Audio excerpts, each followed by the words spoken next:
Salut, c'est Rado, je suis content de vous retrouver pour la mise à jour des zones d'accumulation rationnelle pour l'or, pour l'argent et pour les platinoïdes. Je vous rappelle que ce format n'est pas destiné aux traders, ce format est destiné aux investisseurs, à ceux qui veulent accumuler de l'or, de l'argent, des platinoïdes pour le long terme, c'est-à-dire la retraite, la transmission. On ne parle pas ici de revente, on ne parle pas ici d'aller-retour, on parle d'accumulation rationnelle.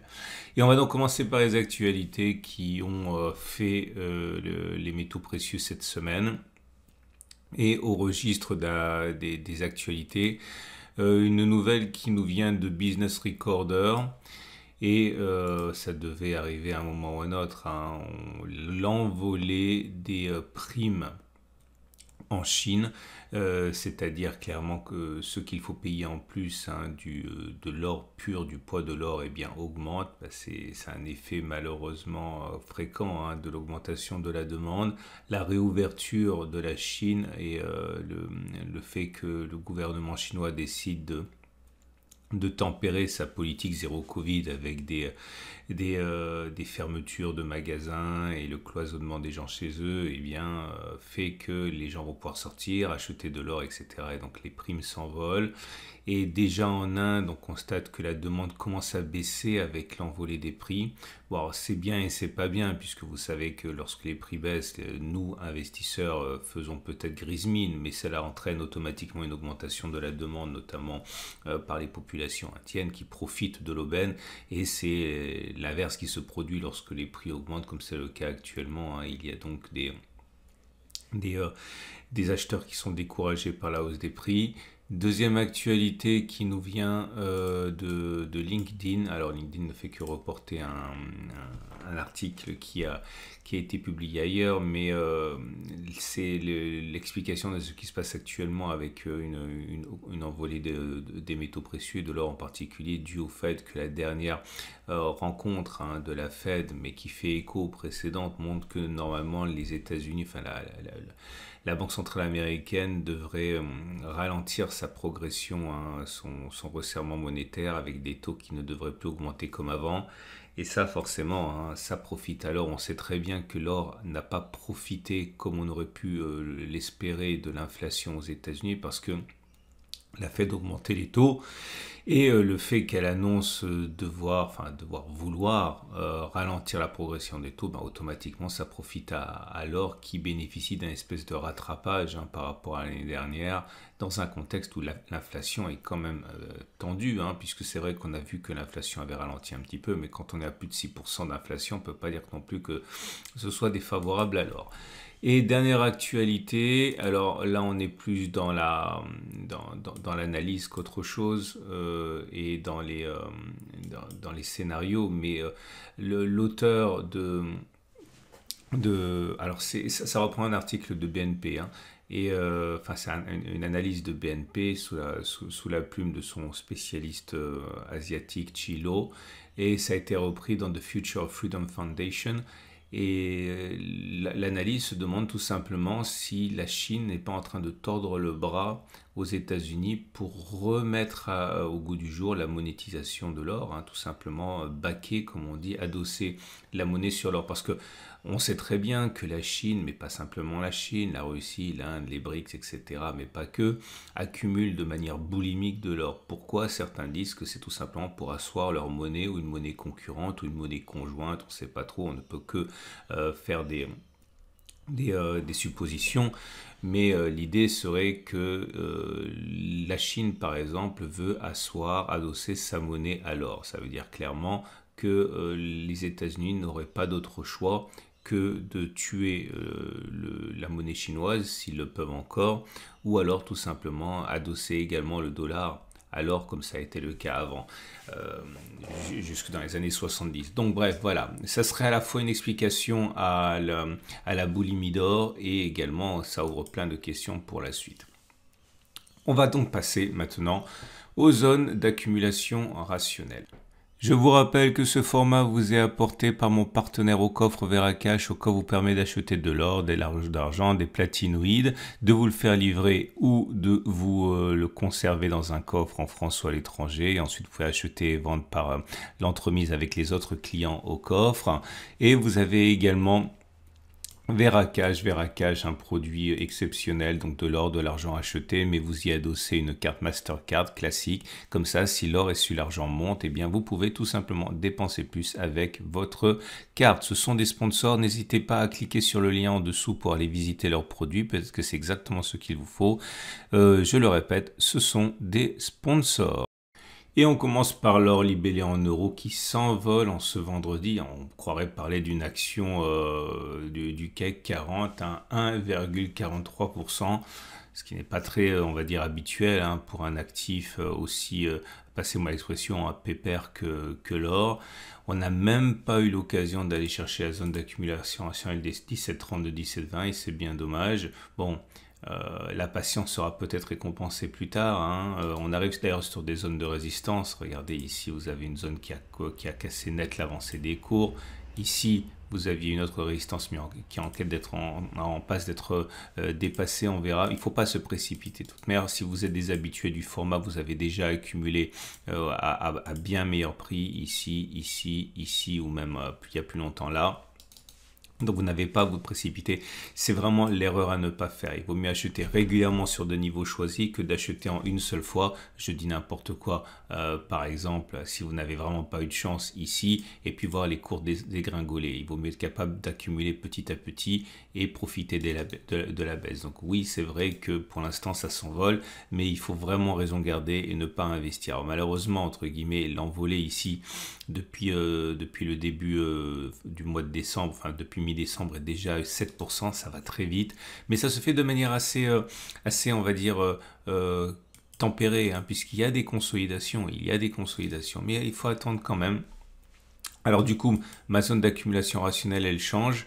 Elle devient maintenant cette zone de congestion ici, hein, qu'on peut considérer comme une zone d'accumulation rationnelle, toujours, je le répète, en investissant petit à petit. Donc on peut effectivement ici la représenter à 17,61, 17,35.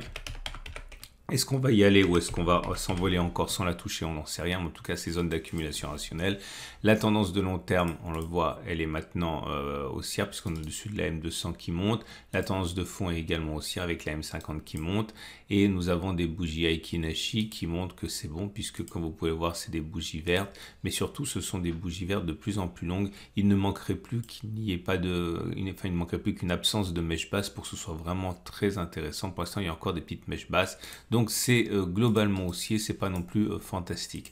Pour l'or, mais cette fois-ci libellé en dollars, c'est la même chose, hein, c'est même encore mieux en ce sens que c'est ce qui se passe sur le dollar qui est l'épicentre de ce qui se passe également actuellement sur l'or, hein, avec regardez ça, ça monte très très vite. Alors bon, on va dire que si vous étiez américain, vous étiez frustré par l'évolution de l'or l'année dernière puisque l'or en euros a monté, mais l'or en dollars a plus ou moins stagné. Bon, nous sommes européens, donc on s'en fiche, mais regardez, depuis mi-décembre, on en est à plus de 8,3%. Ça monte vite, ça monte très vite, ça monte trop vite. On arrive sur une zone importante de résistance ici. Il faut vraiment faire une pause, hein, parce que vous voyez, plus on monte de manière rêche, comme ça, raide, funiculaire, plus c'est dangereux derrière. Faut vraiment éviter d'avoir ce genre de progression. Je le répète, hein, funiculaire, il vaut mieux avoir des consolidations petit à petit, comme il y en a eu une là, vous voyez, derrière, après ça peut monter de manière plus sereine. Là, il est vraiment temps pour l'or en dollars de faire une pause, sauf qu'on ne sait absolument pas quand, hein, surtout si les fonds institutionnels rentrent dans la danse et veulent profiter, hein, de cette impulsion, mais là, c'est vraiment, ça va vite, hein. On n'est pas sur zone d'accumulation rationnelle. La précédente zone d'accumulation, c'était celle-ci, hein, 18-20, 18-10. D'ailleurs, vous remarquez, hein, qu'un travail d'analyse technique très simple, comme ça, vous permet d'identifier des points d'entrée. Et là, vous voyez, certains n'ont pas demandé leur reste, hein. Dès qu'on est arrivé là-dessus, ils ont acheté, c'est reparti vers le haut. Là, la prochaine zone d'accumulation rationnelle, malheureusement, elle est voilà, 5% plus bas. Alors, j'essaierai de trouver des zones intermédiaires dès qu'il en apparaît, mais pour l'instant, encore une fois, il ne faut pas se précipiter. Si vous êtes des habitués du format, vous avez accumulé sur des zones déjà beaucoup plus intéressantes. Alors, le problème se pose pour ceux qui voudraient s'y mettre maintenant. Je vais essayer de vous trouver des zones d'accumulation plus proches, mais là, regardez en plus, croisement M50, M200, c'est ce qu'on appelle en analyse technique la croix d'or. Et voilà, c'est annonciateur normalement d'une progression sur le moyen terme. Les bougies Akinashi sont très bonnes ici, hein. Bougie verte, longue, sans mèche basse, c'est signe que la progression n'est sans doute pas terminée pour les médias. On passe à l'argent. L'argent libellé en euros est dans une situation évidemment... regardez la progression depuis la fin de l'année dernière. La précédente zone d'accumulation rationnelle, c'était octobre. On en est depuis octobre à plus 20%. Et si on regarde même l'avant-dernière zone d'accumulation rationnelle, on a accumulé sur le 1er septembre là, on est monté de 32%. Hein.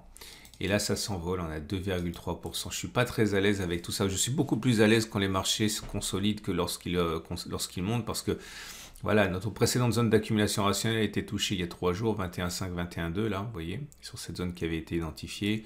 Maintenant, la zone des 23, 22,7 et zone de résistance. Donc attention, là, on ne peut pas accumuler sur cette zone-là, c'est pas bon. Hein. Soit on attend un retour sur les 21,5, 21,2, comme ça s'est produit là, soit vous attendez... Non, c'est pas un conseil, je vous explique simplement la méthode d'accumulation rationnelle. Vous attendez que ça casse et vous attendez un retour en espérant que ça reparte vers le haut. Hein, comme ça, c'est produit de manière régulière. Une cassure de résistance devient un support. Donc, on n'est pas sur zone d'accumulation rationnelle. On le sera à 21,5, 21,2.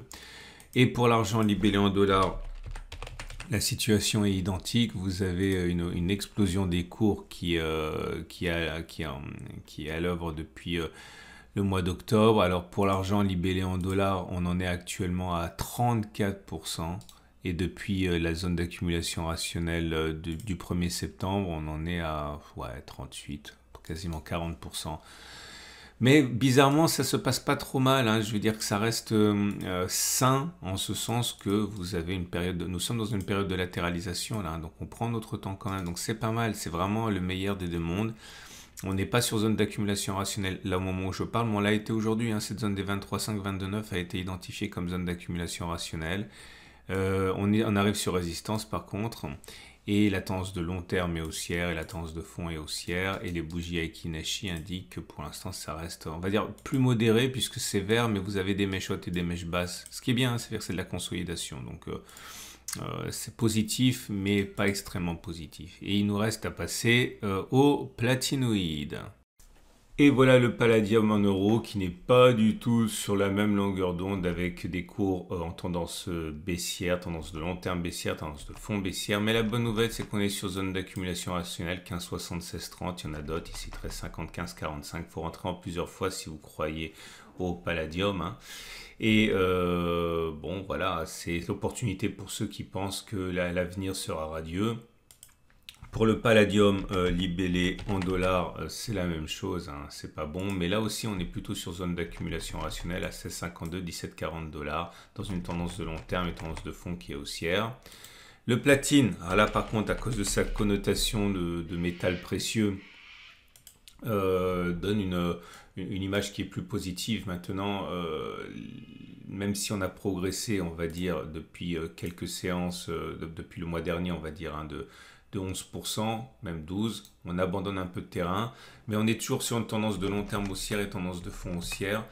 On n'est pas sur zone d'accumulation rationnelle. Hein. Zone d'accumulation rationnelle, pour moi, ce serait un retour sur les 917, 987. Et pour le platine libellé en dollars, c'est la même chose. Enfin, c'est un peu mieux. Pour tout ce qui est dollars, en ce moment, c'est mieux. On est au-dessus de la tendance on a la tendance de long terme haussière, la tendance de fond est haussière. Alors, pour les plus pressés, j'ai envie de dire qu'il y a une zone d'accumulation rationnelle. Et cette zone d'accumulation rationnelle, ben, on est au-dessus. Hein. On est là, regardez. Donc, ça veut dire que pour les plus pressés, il y a matière à rentrer maintenant. Toujours sur la même règle, hein, une cassure de résistance devient support. Donc à partir de là, on va donner une valeur à cet espace. C'est entre 1081 et 1055 environ. Hein. On est sur zone d'accumulation rationnelle pour les investisseurs en dollars. J'ai bien dit en dollars. Hein. Voilà ce qu'on pouvait dire pour les métaux précieux et les platinoïdes. Je vous souhaite une excellente semaine. Si vous avez aimé, je vous rappelle que c'est mis à jour 2 fois par semaine, le mercredi et le samedi. Vous pouvez vous abonner à mon format pour être sûr de ne pas louper les vidéos et activer la petite clochette de notification pour être averti lorsqu'il y a une nouvelle production qui est disponible. Je vous rappelle également que l'accès à toutes les nouvelles que j'ai mentionnées sont sur mon site ou en dessous de la vidéo. Et enfin, vous avez la possibilité, encore une fois, de faire un tour du côté de mon partenaire et sponsor au coffre Veracash si vous voulez passer à l'action et utiliser les services de leader dans le secteur. À mercredi pour la mise à jour.